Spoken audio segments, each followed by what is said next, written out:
Recently, I've heard several people make the comment, so many people are seeking the autistic label lately. So I thought this might be a good chance to speak about why this might be and why seeking a label may actually be more about identity, and why this distinction is important. Hi, I'm Phil, a late diagnosed autistic older adult, and it's my goal to advocate for autistic people by sharing positive information about autism, busting the myths, and by sharing my own stories along the way. So more and more adults are being diagnosed autistic, but does this mean that people are just trying to jump on the bandwagon with the latest cool trend? Well, let's chat about why this might be happening, and indeed why people might be seeking the autistic label, and why for some this might be a problem. Firstly, parents of autistic children who have high support needs might feel that the very significant struggles of their children are being watered down by seemingly able people claiming the same diagnosis of autism. And to be clear, these parents have been doing their absolute best for their autistic family member and have their best interests at heart. And I would also acknowledge that caring for any autistic person can be challenging, and particularly so for those with high support needs. So we need to be careful not to make this issue in any way about us and them, regardless of who is us and who is them, but work to represent all wishes and needs of autistic people. And to that end, we need to make sure we're not talking over autistic people who might have more complex challenges in communicating their needs and wishes. Prior to 2013, people with what was considered mild or high-functioning autism were given the diagnosis of Asperger syndrome. So through this period, there was an unofficial separation between what might have been considered mild versus severe autism. Now, the terms mild and severe are in themselves problematic, but we will come back to that shortly. Asperger syndrome was categorised by all the usual autism symptoms of social communication challenges, rigid thinking patterns, and sensory sensitivities, but in people with average to above average intelligence. It has also been associated with low support needs or level 1 autism. Now, this was problematic for several reasons. Firstly, Hans Asperger, of whom the syndrome was later named, while being one of the first people to correctly identify autism in children, was also complicit in the Nazi regime to create the perfect society, and to this end, children with severe disabilities were referred to the Spiegelgrain Clinic in Vienna, where they were experimented on and ultimately euthanized. There is a body of evidence linking Asperger to referring children to this institution, where it is alleged that he would have been aware of the outcome. So using the name of Asperger to define a sub-branch of autism is now a term that many autistic people feel uncomfortable with. Also, there is a view that people who might have been labelled with Asperger's have a mild version of autism. Using the word mild may be problematic, as any autistic person can have significant difficulties in daily life.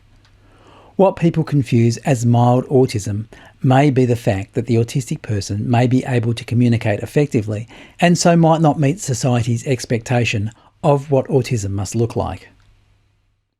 But for many, the struggles are still very real, and this is what it means when we talk about autism as a hidden disability. Likewise, sometimes autism might be referred to as either high functioning or low functioning. But this is also problematic, as functioning is not static in any autistic person. And for many, it can be a daily roller coaster. One day being able to go out into the world and communicate, and the next possibly struggling to even get out of bed.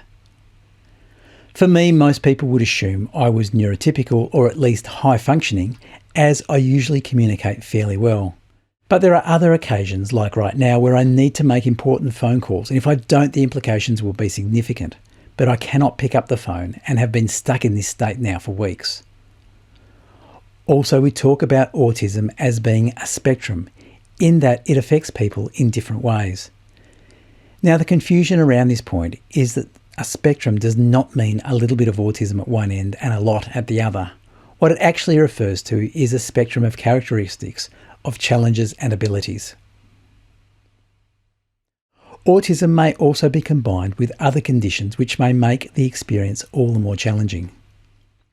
There is an approximately 30 to 40% crossover between autism and intellectual disability, which typically means these autistic people will need much higher support than an autistic person without intellectual disability. Many in this category of autistic people may also have complex health conditions, have a higher incidence of non-verbal or be minimally speaking, and may have challenging behaviours and safety risks. There is also a large crossover between autism and other neurodivergents such as ADHD, dyslexia, Tourette's syndrome, and several others. Each of these combinations also create complex challenges for autistic people. And added to this is the high occurrence of anxiety and depression in autistic people, creating further challenges. As mentioned, some autistic people may also be non-verbal, creating another unique challenge. Now, on this point, I need to stop and clarify something that is often misunderstood. There is a wrong belief that non-verbal autistic people are all also intellectually disabled. This is incorrect. There are non-verbal autistic people right across the intelligence spectrum. So while there is significant crossover between being non-verbal and intellectual disability, other non-verbal autistic people may be of normal or higher intelligence. And the autistic traits themselves may also be more severe in some people than others. For those people who have high support needs, or for family members who support them, it might seem that everyone sharing the same label of autism is unfair. But it is complex. If I take my situation, for example, my communication is quite good. I can, after all, make these podcasts and appear, almost dare I say it, unaffected. But this might be misleading. My autistic traits have also been identified as severe, but from the outside that is not obvious, possibly because I've learned to mask effectively. And this is possible because I also have been fortunate to have a higher intelligence as part of my experience. My sensory experiences, rigid thinking and anxiety are all disabling in their own right, but that is not so obvious because I can communicate quite well. So in these areas I require significant support, and I am not high functioning if you like. Then add in my significant dyslexia and ADHD challenges and the picture gets more complicated. But despite my autistic challenges being constant and significant, there are many others whose daily challenges and support needs are far beyond my own, as we highlighted earlier. And every autistic person, regardless of how well they appear to function, have their own unique struggles. So should there be different labels for those whose experiences of autism are more extreme? Well, maybe yes, that would be helpful and give those people a sense of identity that is specific to their experience. But in doing so, we need to be careful that we don't dismiss autistic people who might have once been labelled as Asperger's or high functioning, as their autistic experience is not trivial. And this is where the concept of identity comes in for all autistic people. Those who might be dismissed as just wanting to jump on the bandwagon by seeking the autistic label are typically doing no such thing. People seeking this label are doing so because of a lifetime of very real struggles, and those struggles have been made all the harder for not understanding why.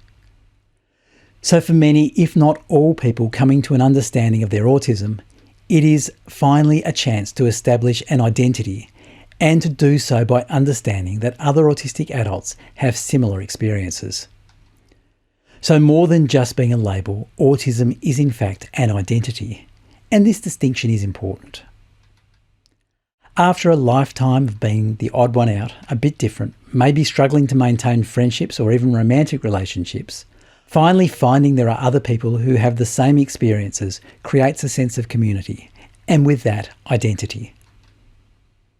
Having talked with many autistic adults who have recently come to an understanding of their autistic identity, I have come to realise that this universality of experience is key to their new identity.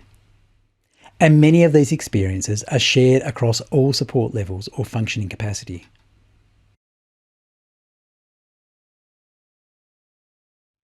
For many, this identity has been life-changing, and for some, this understanding and identity has actually been life-saving.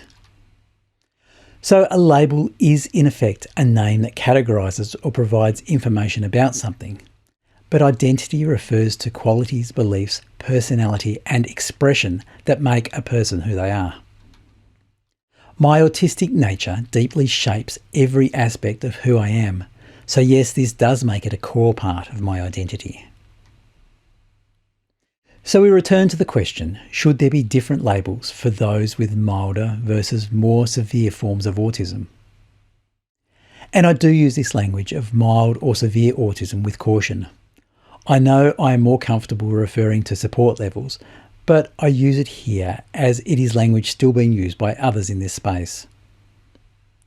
Well, at this point, then yes, maybe different labels would be useful and help those with high support needs feel more seen. This may also help autistic people of all support levels in gaining access to support that best fits their individual needs, rather than an assumption that because autism is one label, the same supports would be suitable across the board, which is obviously absurd. I think the most equitable way of doing this would be to create a new term to describe the experiences of those with higher support needs.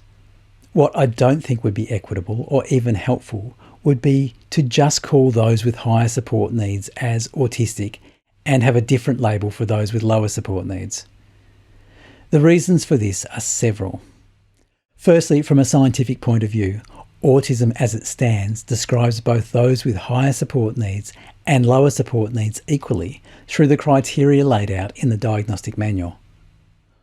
Autism as a label already has well-established meaning and shared traits and experiences across all support levels, as we have said.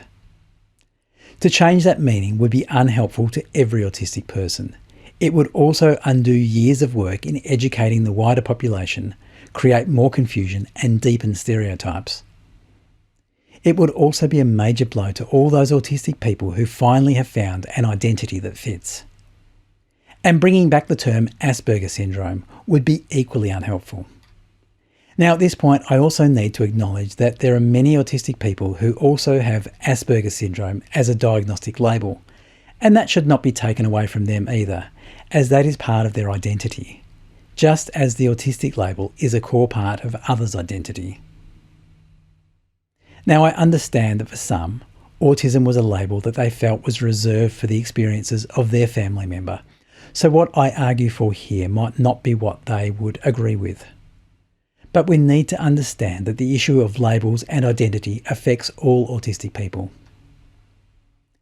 Equally, I think all of us want to see that every autistic person, regardless of support needs, should be recognised and supported as individuals in ways that are most suitable to their situation.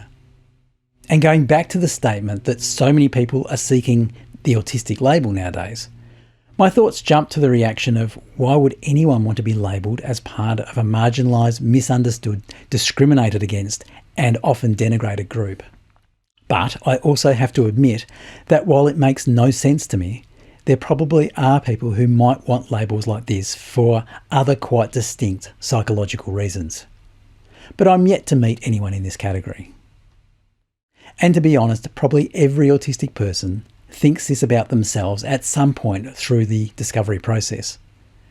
This is impostor syndrome and is a normal human doubt response.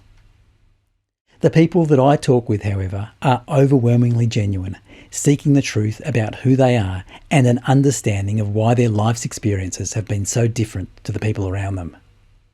And after all, these are very autistic responses. And as a footnote to this point, since writing this script only a few days ago, I have heard stories from some parts of the world where there are people who do appear to be faking autism and claiming the label in social media videos while trying to sell products or cures. This is a distressing development for all autistic people, and one I will continue to look into. I will update you with what I discover. So there we have it, label versus identity.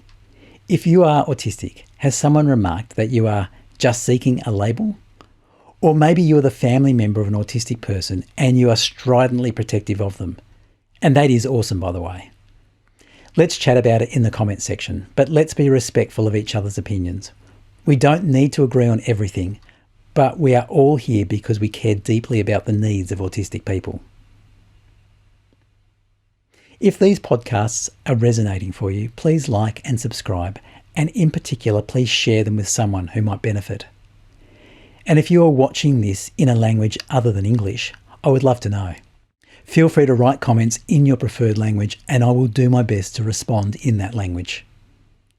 As always, thanks for watching. Bye for now.